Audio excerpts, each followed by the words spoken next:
Irmãos, nós vamos ler um texto hoje, um texto do Antigo Testamento, mas eu quero começar tratando com os irmãos sobre a questão de uma questão mesmo, uma questão que o Senhor Jesus nos faz e nós precisamos nos debruçar sobre isso para entender a vontade de Deus para nossas vidas. Depois eu mando pelo grupo lá da igreja a lista de textos, mas eu não queria que vocês abrissem ainda nesses textos, mas como introdução, eu queria lembrar aos irmãos do texto que está no Evangelho de João, capítulo 14, versículo 15, Jesus dizendo assim, se me amais, guardareis os meus mandamentos. Ou numa outra tradução, se vocês me amam, vocês vão guardar os meus mandamentos. Em Lucas, capítulo 6, versículo 46, Jesus fala assim, já é uma pergunta, por que vocês me chamam Senhor, Senhor, e não fazem a minha vontade? Não seguem os meus mandamentos? Ou uma outra tradução até melhor, por que vocês me chamam Senhor, Senhor, e não fazeis o que eu vos mando? Jesus questionando pessoas que seguem Ele, mas que até de boca falam que Ele é Senhor, mas não fazem o que Ele manda. E por último, o texto que está em Mateus capítulo 22, 36, aqui da introdução, um estudante da lei vira para Jesus e fala assim, mestre, qual que é o grande mandamento da lei? Aí Jesus responde assim, amarás o Senhor teu Deus de todo o teu coração, de toda a tua alma e de todo o teu entendimento. Este é o grande e primeiro mandamento. O segundo, semelhante a este, é amarás a teu próximo como a ti mesmo. Destes dois mandamentos dependem a lei e os profetas. Irmãos, nós vivemos uma fase de um tipo de cristianismo, de uma fase do cristianismo ocidental, e eu vou falar do ocidental, que é o cristianismo que eu mais tenho conhecimento, que ele na prática, ele vem demonstrando uma incoerência. E que incoerência é essa? No caso das igrejas europeias, lugares que foram extremamente cristãos, tanto protestantes como católicos, você tem uma igreja esvaziada. Os prédios, eles estão se transformando em museus, em locais de concerto musical, se transformando até sendo alocados para outros credos religiosos. Então, no cristianismo europeu, a gente tem assim um esvaziamento dessa prática da fé, que a gente chama de secularização. Já nas Américas, a gente tem a proliferação de prédios, de templos, de igrejas, e tem muito afluxo de pessoas nos prédios, né? E se você vê pelas pesquisas, muitas pessoas se dizem cristãs, mas a gente é confrontado com essa incoerência, que Jesus já aponta desde o tempo lá do judaísmo, que é a incoerência de pessoas que dizem que amam a Ele, mas não seguem os mandamentos. Ou, falando positivamente, amar a Jesus não é algo só emocional. Amar a Jesus, como por exemplo um adolescente que está enamorado, está apaixonado. Amar a Jesus significa mais do que dizer algumas coisas. Amar a Jesus na prática significa guardar, cumprir, obedecer os mandamentos. E, do ponto de vista negativo, falando de forma negativa, Jesus fala que muitos, até mais do que dizem que amam, mas chamam Ele de Senhor. E a palavra aqui no hebraico Adonai, mas no grego é Kyrios, é o dono. Muitos chamam Jesus de você é o meu dono, você é tudo para mim, você é o meu Senhor, mas não amam, na prática não amam como Ele quer ser amado, porque não fazem o que Ele manda. E aí um belo dia, um desses religiosos pergunta assim, olha, tá, o senhor está dizendo que a gente te ama e que a gente só pode dizer que o Senhor é Senhor da nossa vida se a gente faz o que o Senhor manda? Se a gente seguir a lei. E qual que é a lei? Jesus pega os 10 dizeres dos 10 mandamentos e resume as 4 primeiras leis. As 4 primeiras leis. Num mandamento condensado, e as 6 últimas leis dos 10 mandamentos também num mandamento condensado. Então Jesus fala que qual que é o maior mandamento? Como é que a gente prova que ama a Deus? Como é que a gente prova que a gente está dizendo Senhor, Senhor de verdade? Que a gente não é só daqueles que procuram a Deus na hora que a coisa está pegando, que as coisas estão difíceis, mas que no decurso completo da nossa vida a gente ama e a gente é dele.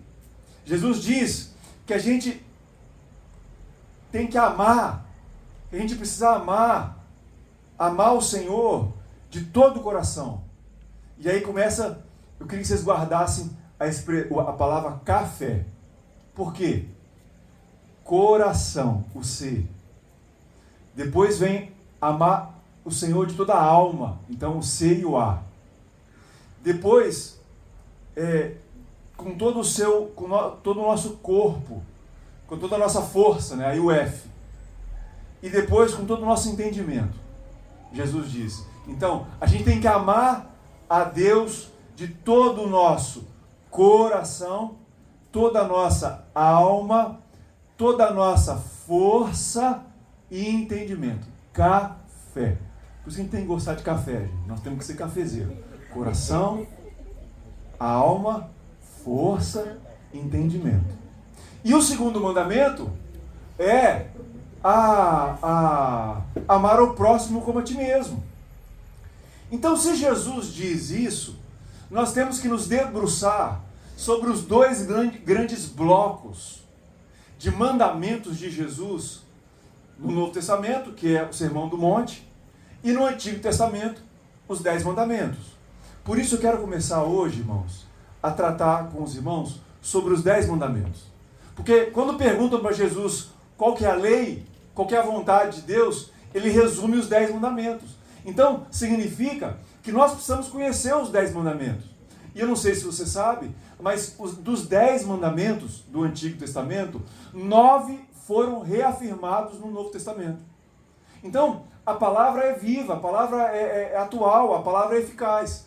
Então, para a gente não ser pego em falar que ama, em dizer que Ele é Senhor, Senhor, mas a gente não está fazendo nada que Ele manda, a gente vai começar uma série de pregações sobre de onde Ele resumiu a lei e depois lá no Sermão do Monte. Por isso, eu quero convidar os irmãos que abram suas Bíblias em Deuteronômio, capítulo 6, versículo 5. Deuteronômio, capítulo 6, versículo 5. Nós temos 2 listas de 10 mandamentos. A que está em Deuteronômio e a que está em Êxodo, capítulo 20.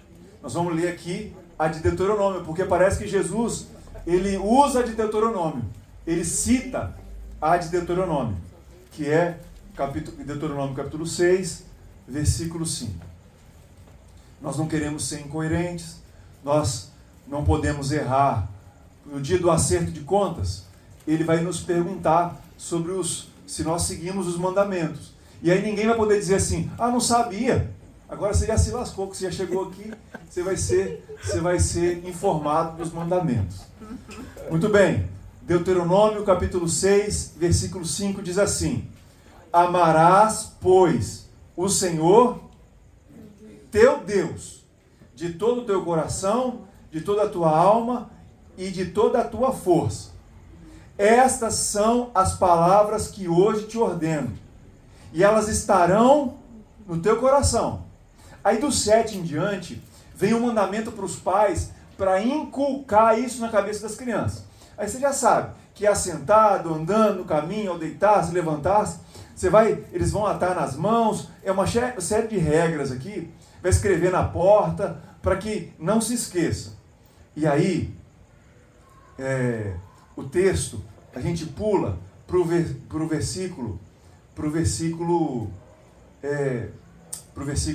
que está aqui em Deuteronômio, que diz que aqueles, está aqui no versículo 9, e as escreverás nos umbrais de tua casa e nas tuas portas, e havendo-te, pois, o Senhor teu Deus introduzido na terra que sob juramento prometeu aos teus pais, Isaque, te daria grandes e boas cidades que tu edificaste, e as casas cheias de tudo que é bom, casas que não enchestes, poços abertos que não abristes, vinhas e olivais que não plantastes, e comereis e te fartareis. Versículo 12. Guarda-te, para que não esqueças o Senhor que te tirou da terra do Egito e da casa da servidão. Pai, nós lemos a tua palavra e nós somos confrontados, tremendamente confrontados, com a possibilidade de te amarmos ou dizermos que te amamos, mas na prática estamos seguindo as nossas leis, os nossos mandamentos. Nós somos confrontados com o fato de que talvez por tradição nós falamos que o Senhor é nosso Senhor. E até repetimos, é o Senhor. Mas a gente não faz o que o Senhor manda. Então, Senhor, que através desse tempo de estudo bíblico, o Senhor possa clarear para nós o que o Senhor espera de nós, o que o Senhor quer de nós, qual é a tua vontade para as nossas vidas. É o que te pedimos, em nome de Jesus. Amém, irmãos? Hoje eu quero focar no primeiro e, se der tempo, no segundo mandamento. Mas quero focar bem no primeiro mandamento, que é o mandamento, talvez, que é a chave para todo o restante. Olha, a gente chama de 10 mandamentos, mas lá em hebraico a palavra são 10 palavras, são 10 ditos, porque no Antigo Testamento inteiro, alguém teve muita coragem e muita vontade de contar, mas essa lista é bem clara. O Antigo Testamento todinho, a gente tem 613 mandamentos. São 600, toda vez que aparece, faça isso, não faça isso. 613. São 365, olha que interessante. 365 mandamentos que falam para a gente não fazer. E 248 que falam para a gente fazer alguma coisa. O que a gente precisa entender é que ao ler o Antigo Testamento, a gente não pode ler o Antigo Testamento com os olhos de alguém do judaísmo, do Antigo Testamento. A gente precisa ler o Antigo Testamento aos olhos, com óculos, do Novo Testamento. Por quê? Porque os judeus achavam que eles seriam salvos pela prática estrita e da observação da lei.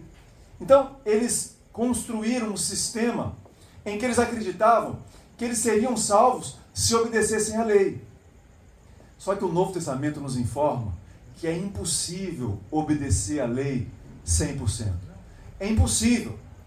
O apóstolo Paulo nos diz que a lei, ela é uma demonstração do caráter de Deus, da santidade de Deus, de como Deus é. E por isso, ele apresentou a sua santidade, a sua verdade, nesses 613 mandamentos. É impossível seguir essa lei para um ser humano comum e normal, porque nós estamos manchados pelo pecado. O único que conseguiu 100% seguir a lei foi Jesus.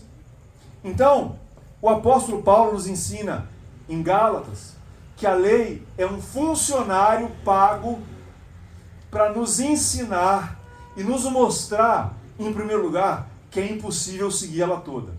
Em primeiro lugar. Em segundo lugar, nos mostrar que o caráter de Deus Nós temos que nos esforçar com a ajuda do Espírito Santo, pela graça, a seguir os mandamentos. Mas a lei, por si só, ela não leva ninguém à salvação. Nas palavras de Paulo, a lei é um aio, é um funcionário, é um pedagogo, é um professor que nos leva até Jesus Cristo. Então, irmãos, nós vamos entender que por que Deus deu mandamentos ao povo dele? Lembra lá que o povo estava no Egito, 400 anos no Egito. E no Egito, o povo recebeu todo tipo de influência das religiões pagãs, dos deuses egípcios. O povo foi recebendo um monte de... É como um barco de pesca que é colocado novo no mar. Com o tempo, as cracas, as sujeiras, os micro-organismos vão se juntando ali no casco e vão tornando o casco mais pesado, sujo. E de tempos em tempos, tem que pegar esse navio, esse barco, tirar para fora, colocar ele no estaleiro e raspar o casco, porque ele começa a ficar muito pesado e a navegação começa a ficar muito custosa. Sabe, o mundo, o pecado, vai incrustando na gente um monte de cracas, de costumes, de manias, de atitudes estranhas. Mas o Senhor quer pegar o povo dele que estava lá no Egito e levar para a terra prometida, a terra que mana leite e mel. Só que tem a questão: a terra só era a terra prometida se o povo que entrasse na terra deixasse de ser o povo que saiu do Egito. Tinha que ser um povo que mais que o povo que saiu do Egito. O Egito tinha que sair do povo. Vocês entendem? Porque um povo cheio de manias, cheio de pecados, cheio de práticas esquisitas, lá do povo do Egito. E aí Deus leva o povo para o deserto do Sinai para entregar para ele os mandamentos, a lei, sua vontade, seu coração, sua santidade. Da mesma forma, meus irmãos, da mesmíssima forma, nós... Obrigado, meu irmão. Eu não vou beber não, mas obrigado. Obrigado. Da mesma forma, meus queridos, nós também saímos do Egito. Olha, eu nasci num lar evangélico, cristão evangélico. Na primeira ou na segunda semana, não lembro de cabeça, me levaram, me enrolaram numa manta vermelha e me levaram para ser apresentado ao Senhor, na igreja. Mas você sabe que filho de crente não é crentinho. As crianças nascem pecadoras. É bom que elas estejam na igreja, é bom que elas vão se receber na palavra, mas um dia elas têm que ter uma experiência de conversão. Por isso que nós pregamos o evangelho para as crianças. Então nós também saímos do Egito. Agora, se eu que nasci ali na escola dominical, muitos crentes que nasceram na escola dominical, eles são os que mais pisam na bola. Filho de crente é crentino, é um crentino. Imagina quem veio de religiões pagãs, imagina quem não foi criado com familiaridade com a palavra de Deus. Nós precisamos aprender os mandamentos, porque o mandamento ele fica no nosso inconsciente para nos lembrar, é o aio. Primeiro que a gente não consegue seguir tudo, mas que Deus tem um caráter santo. E em segundo lugar, é que nós precisamos diante da cruz, cada vez mais nos santificar e melhorar, porque nós somos salvos pela graça, mas nós temos que dar testemunho. Nós precisamos dar testemunho, senão nós vamos ser esse povo que diz que ama ao Senhor, mas não faz o que Ele manda. Ou que diz, Senhor, Senhor, você que manda na minha vida, mas na prática a gente faz o que a gente quer. Então nós temos que aprender os mandamentos. Por quê? Vou falar pela última vez. Nós também somos o povo de Deus que saiu do Egito. E Egito é símbolo de mundo. Mas agora, o Egito tem que sair da gente. Pastor, mas eu estou na igreja tem 200 anos. Estou na igreja tem muitos anos. Eu já conheço os mandamentos. Irmãos, nós precisamos ser relembrados. O Espírito Santo quer nos relembrar os mandamentos para a gente poder amar ao Senhor de todo o coração, para que a gente possa dizer que Ele é nosso Senhor de verdade, sem sombra de dúvidas, de sermos pessoas encontradas em falcatrua, em ambiguidade. Porque nós vivemos um tempo hoje que a igreja evangélica e a igreja cristã, ela é conhecida um trem esquisito demais, só. Uai, um bom mineiro. Então nós vamos lá para o primeiro, que é o texto mais lindo, o primeiro versículo que eu li para vocês aqui, que é Deuteronômio capítulo 6, versículo 5. Amarás, pois, o Senhor. Olha que mandamento. Antes disso, tem um trecho que é muito conhecido. Shema Israel. Ouve, Israel. Ouve. Mas não é ouvir só com o ouvido assim. Internaliza. Entende. Que não existe outro caminho sem ser amar o Senhor, teu Deus. Primeiro porque não existe outro. Daqui a pouco eu entro no segundo mandamento. Não existe outro. Todos os outros são falsos. Todos os outros são mentiras. Ou são obras de demônios, ou são obras desse mundo que a gente vive, que quer nos iludir. Então, o texto bíblico diz, a palavra de Deus, o próprio Deus dizendo, lá do alto do Sinai, amarás, pois, o Senhor, teu Deus. Só tem Ele. Ele é único. Amarás, pois, o Senhor teu Deus, de todo o teu coração, de toda a tua alma, de toda a tua força. É o mandamento, o primeiro mandamento. E aí, irmãos, nós precisamos entender o que o texto está querendo dizer. O que é esse café aí, né? Que café é esse que nós temos que tomar todo dia? Esse café que não faz mal para o estômago. Esse café que não deixa a gente sem dormir, ao contrário, faz a gente dormir. O que é amar? O que é amar a Deus sobre todas as coisas? Primeiro, nós vamos entrar no coração. O Senhor nos convida a as nossas emoções serem entregues a Ele. Entenda que na antropologia hebraica, ou seja, como eles entendem o corpo humano, eles não sabiam que tinha um cérebro que pensava e decidia as coisas. Não. Eles colocavam partes do corpo como sede de algumas coisas. E tem dois órgãos no corpo humano, que é o lev, que é o coração, que também pode ser traduzido como entranhas, como as nossas entranhas. E essas entranhas são símbolo das nossas emoções e dos nossos desejos. Então, o Senhor está dizendo que nós temos que amar Ele com as nossas emoções e com os nossos desejos. Pastor, que esquisito. Não é para começar aqui com a mente? Não é com a mente? Não. O Senhor disse que nós somos seres emocionais em primeiro lugar. Nós precisamos amá-lo com as nossas emoções e com os nossos desejos. Eu quero lembrar que dizem que as mulheres são mais emocionais e os homens mais racionais.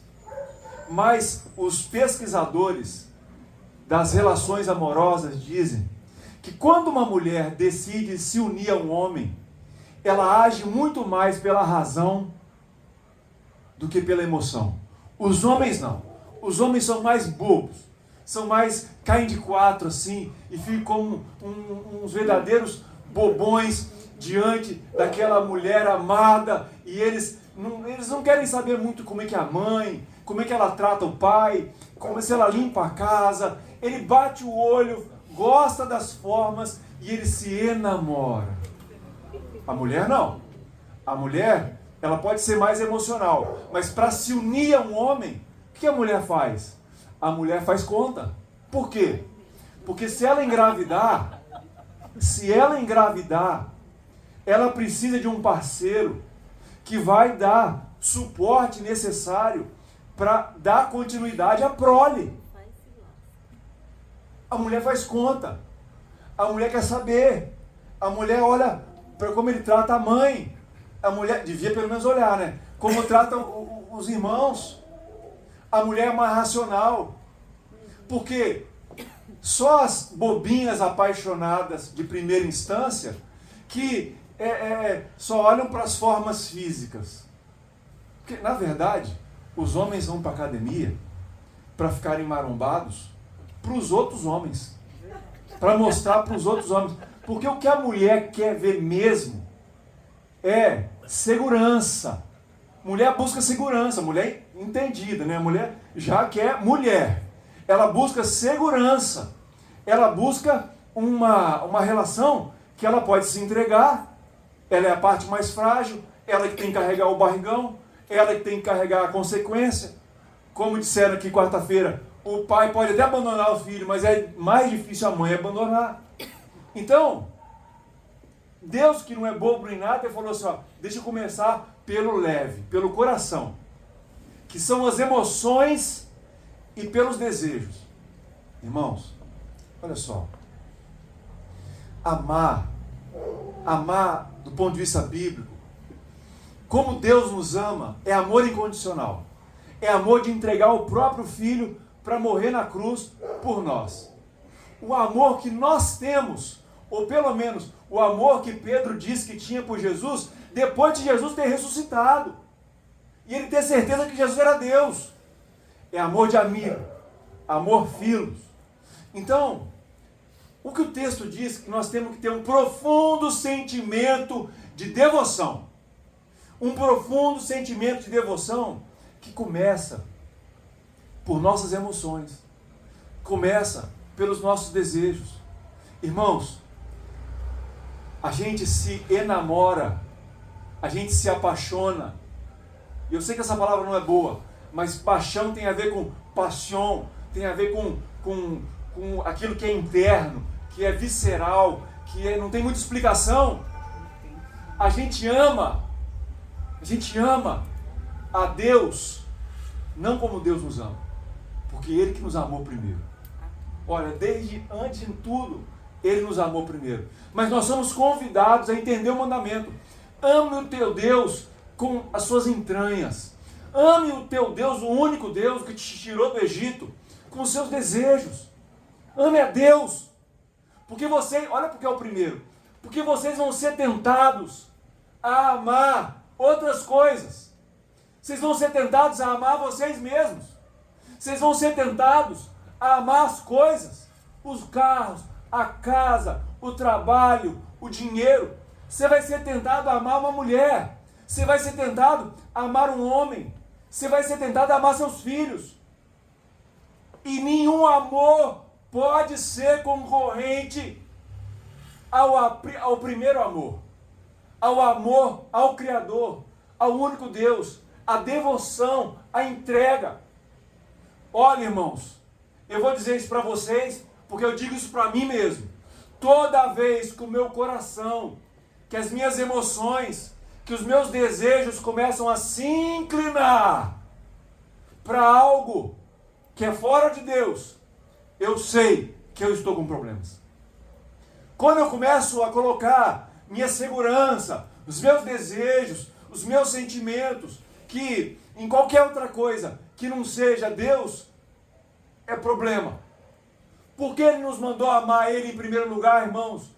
Porque nós somos tentados todos os dias a amar as outras coisas. Coisas que devíamos amar, mas não em primeiro lugar. Qual é o cerne da lei? Amarás, pois, de todo o coração. É todo. Então nós somos desafiados, meus queridos, a entregar a nossa vida a Ele. Da mesma forma que um casal de namorados, desliga você, hoje não tem mais isso, né? Porque o WhatsApp ficou mais fácil, mas antigamente era, desliga você, não, eu quero ver só mais por último, desliga você. A gente era namoradinho, a gente, meu Deus, e eu levava a Patrícia para comer um cachorro quente, a gente dividia um cachorro quente lá em Venda Nova, lá na Vilarinho, e nem era pela comida, era só para estar junto, aquele chamego, aquele negócio. A Bíblia está nos dizendo que nós temos que entregar o nosso coração. Aí você vai passar, mas é difícil demais, porque é mais fácil amar o que a gente vê, é mais fácil amar o que a gente pega. Idolatria!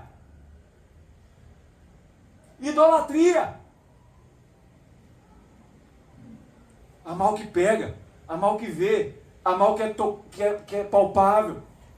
O Senhor está nos chamando, irmãos, para querer desfrutar dele.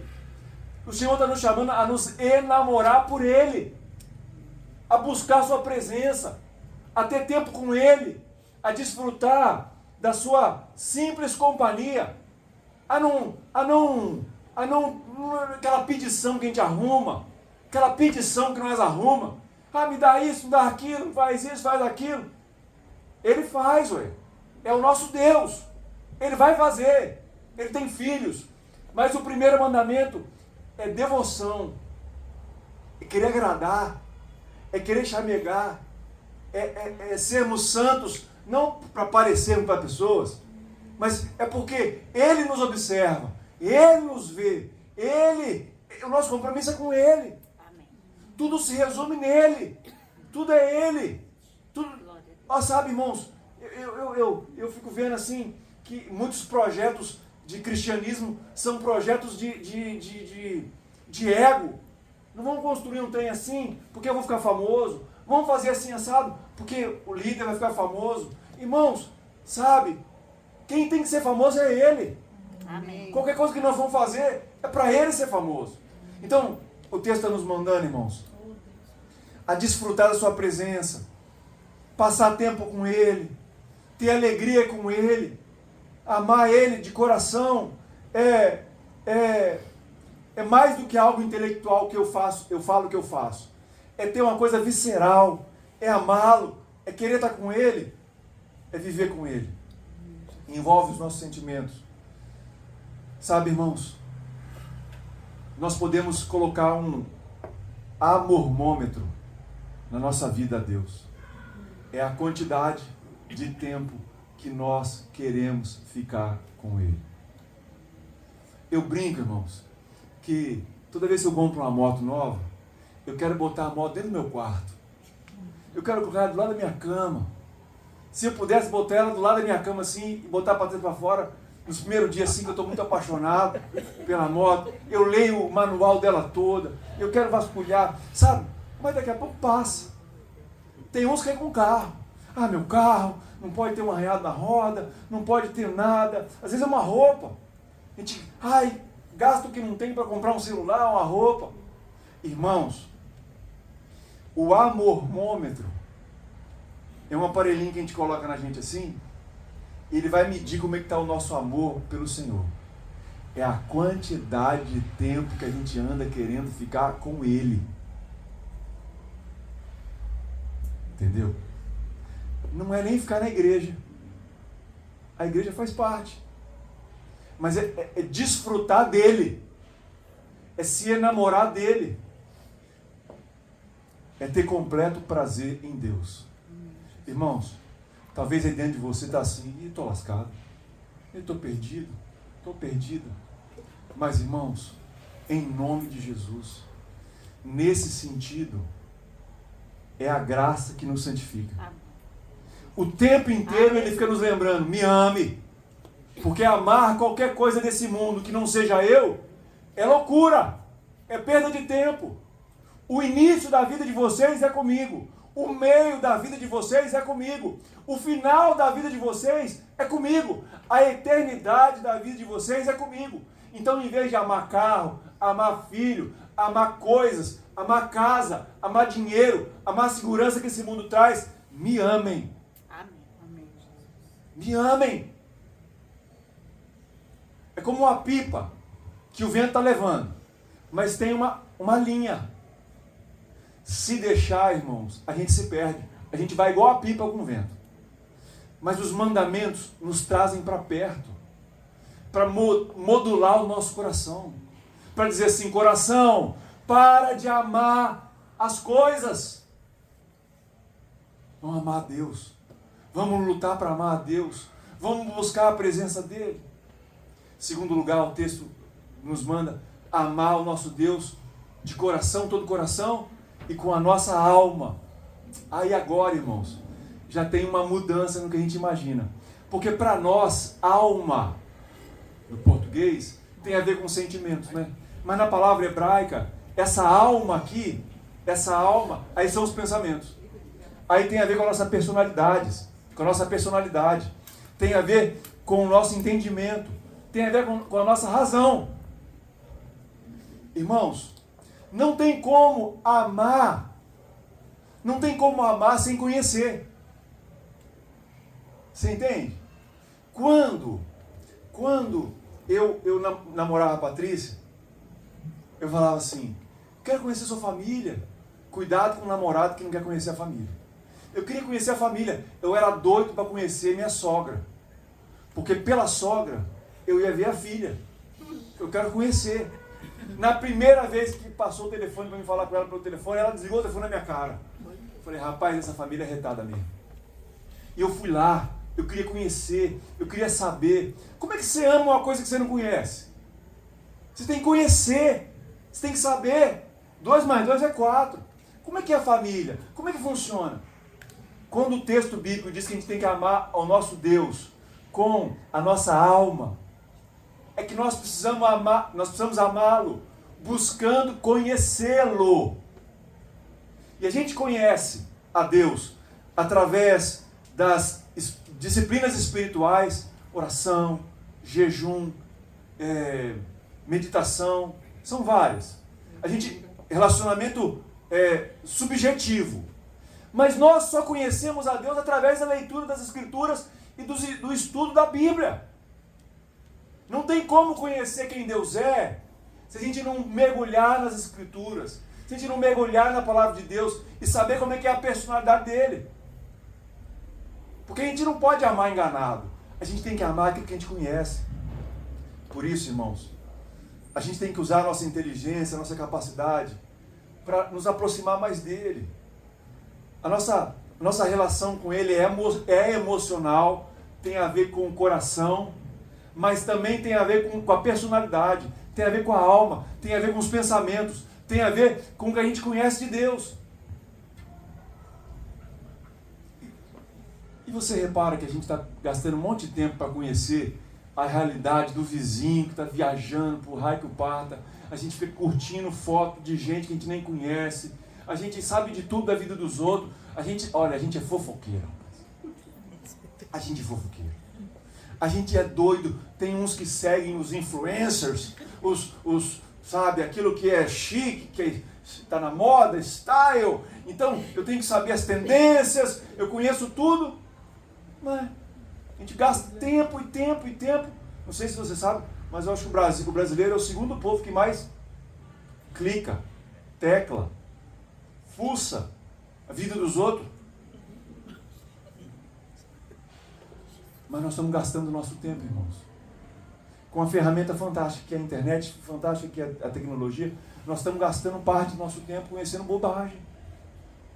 Não sei se vocês sabem, mas acho que o último dado que eu tinha visto era 72% do tráfego da internet é pornografia. Olha que bobagem. Olha que loucura. Então nós temos que conhecer, nós temos que amar o nosso Deus com a nossa mente. Mas não adianta só querer amar a Deus com a mente, com o conhecimento. Também com o sentimento, com o coração e com a alma. Terceiro lugar. Essa é demais. Ele fala que nós temos que amar a Deus com nossas forças. E forças, a palavra hebraica, tem a ver com o nosso corpo. Com o que a gente consegue fazer com as nossas ações, com as nossas palavras, com o uso do nosso corpo. Sabe, irmãos, a gente ama a Deus com as entranhas, tem que se apaixonar por Deus. E quando não tem paixão, quando não tem amor, a gente tem que clamar a Ele que nos faça seguir o primeiro mandamento. Nós temos que amar a Deus com a nossa racionalidade. A gente tem que botar dentro da nossa cabeça o que presta. De Deus. Conhecer a pessoa de Deus. Mas nós temos que amar a Deus também com a nossa força. Porque como diz o apóstolo Paulo, eu já fui jovem, agora sou velho. Nós temos uma força quando é jovem. A gente tem outra força quando a gente é velho. Não interessa se é novo ou se é velho. Nós precisamos amar a nosso Deus com a nossa força. Então a gente ama ao nosso Deus com o corpo, com as nossas ações, com as nossas palavras.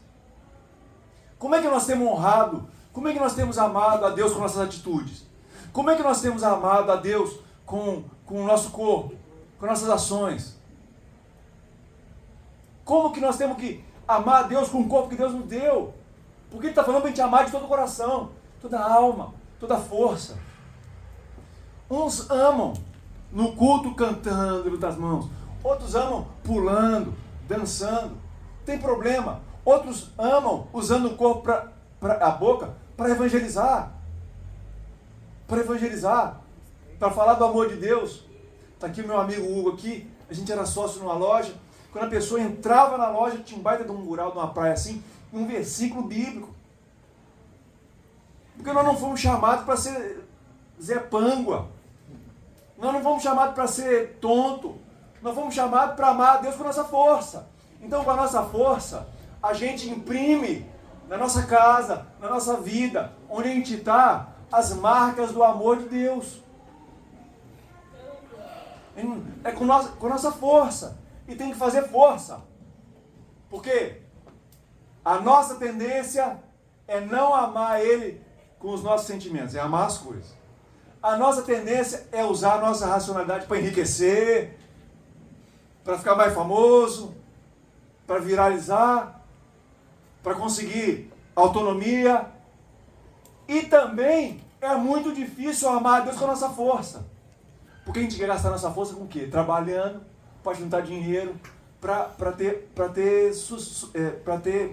não estou querendo usar a palavra sucesso, que a palavra é positiva, para ter confiança na vida que a gente pode dar para nós mesmos. E não tem nada de problema de trabalhar. Não tem problema de não trabalhar. Trabalhar é bíblico. O trabalho é algo que Deus inventou antes da queda. Já era para guardar o jardim, Adão e Eva. Era para guardar, plantar, proteger o jardim. Trabalho. Mas trabalho tem que ser algo medido. Como também descanso, conforto, tem que ser algo regrado. Porque uns se matam para comer o pão das dores, para ter autonomia. Outros vivem a vida na rede. Só vivem cansados, não tem tempo para o Senhor, não tem tempo para amar o Senhor com sua força. Irmãos, nós temos fôlego de vida, nós temos energia vital. E o primeiro mandamento é que nós temos que amar a Deus com a nossa força. Amém. Com os nossos atos, com as nossas atitudes. Sabe? Vou ficar no primeiro mandamento só mesmo. Não vou passar para o segundo, não. O amor a Deus se revela quando a gente entra em ação. Ô irmãos, porque amar a Deus com o nosso coração, a gente, não, eu amo, mas é muito interno, é muito subjetivo. Eu amo com a minha mente, eu amo, eu conheço, mas são as ações da força de agir que vão demonstrar como o nosso amor está. Mas em nome de Jesus, de jeito nenhum eu estou advogando nenhum tipo de ativismo. Vamos fazer, porque isso vai demonstrar nosso amor a Deus. Não. Muitas pessoas querem só fazer, mas querem aparecer. Muitas pessoas querem só fazer, mas querem que isso sirva de um unguento psicológico para elas acharem que vão ser salvas pelas obras. Não. É um tripé, igual aqui, ó, o nosso púlpito. Coração, alma e força. Nós precisamos, irmãos, amar a Deus. Amém. Nós precisamos amar a Deus, irmãos. Porque se a gente não amar a Deus, nós vamos estar amando outras coisas. E aí mora o perigo. Qual o perigo? Perigo sério demais, ué. Qual o perigo? O perigo daqueles que falaram lá para Jesus assim: ô mestre, ô Senhor, a gente profetizou, a gente expulsou demônios, a gente falava que o Senhor era Senhor, a gente amava da boca. Mas aí o que ele fala? Vocês fizeram minha vontade? Vocês fizeram o que eu mando? Qual que é o risco? o risco é ter um monte de gente enganado. Que às vezes vem na igreja, porque às vezes teve uma experiência no passado de fé, mas se desviou. Se desviou dentro da igreja. Porque ama o cargo, porque ama outras coisas que não seja Deus. Irmãos, nós queremos ser um povo que ame a Deus. Amém. A Deus. Amém. A Deus. Eu, como pastor, irmãos, sempre tive uma dificuldade muito grande. Porque eu entendo os irmãos que amam e querem agradar o pastor, aí faz uma mesinha de comida para o pastor. E o pastor tem que ser o primeiro a arrumar o prato. E o pastor, no dia do aniversário do pastor, faz uma festona para o pastor. Sabe, irmãos, eu sempre fui muito constrangido com esse negócio. Por quê? Constrangido. Porque, irmãos, todo mundo merece receber presente, ué. Por que só um vai ter festa? Não. E eu lembro que o meu velho discipulador falava assim: primeiro as ovelhas comem, depois o pastor se vira. Mas 30 é meio diferente. Fica o pastor comendo primeiro, as ovelhas sem comer nada. Você acredita que o bolo branco do aniversário da igreja, que eu gosto tanto, eu comi uma tasquinha assim tão pequenininha, porque eu vi o povo comendo, vi o povo comendo. Rapaz, deixa o povo comer, eu como outro dia. Esse sentimento, irmãos, é que nós temos que ter em relação ao nosso próximo. O apóstolo Paulo fala assim, que a gente tem que considerar o outro maior que nós. Sabe de onde vem isso, irmãos? Eu creio que vem do primeiro mandamento. É do mandamento de amar a Deus. É que Deus é que tem que ser o centro. É Deus que tem que aparecer. É Deus que tem que ser valorizado. É Deus que tem que ser... É só o Senhor Jesus que tem que ser glorificado. É só Jesus que tem que ser ovacionado. É só o Senhor Jesus que tem que ter vez. Nós somos a funcionária aqui, meu Deus. Você entende? Então, sabe, é aquele sentido que Jesus falou assim, ó, vocês têm que esvaziar. Vocês têm que se esvaziar para que eu possa crescer. Então, quando João Batista manda os discípulos lá falar assim, ó, é o Senhor mesmo? É o Senhor ou nós vamos esperar outro? Aí Jesus falou assim, ó, fala com ele que o evangelho está sendo pregado, os cegos estão vendo, os coxos estão andando, e as boas novas do evangelho estão sendo pregadas a toda criatura. A marca do amor a Deus é a gente ser pequeno. A marca do amor a Deus é a gente ser útil. A marca do amor a Deus é a gente o tempo inteiro, como a pipa, ter aquela linha que nos traz de volta quando o vento do amor pelas coisas nos chama. A marca do amor de Deus em nós é quando os nossos sentimentos, nosso pensamento e a nossa ação está com Ele. Que em nome de Jesus o Espírito Santo possa nos ajudar a amá-lo. Amém. Não só precisar dele, não só ser pedinte, a gente precisa amá-lo de todo o nosso coração. Por quê? Ele falou aqui, porque foi Ele que nos tirou da terra do Egito, da casa da escravidão.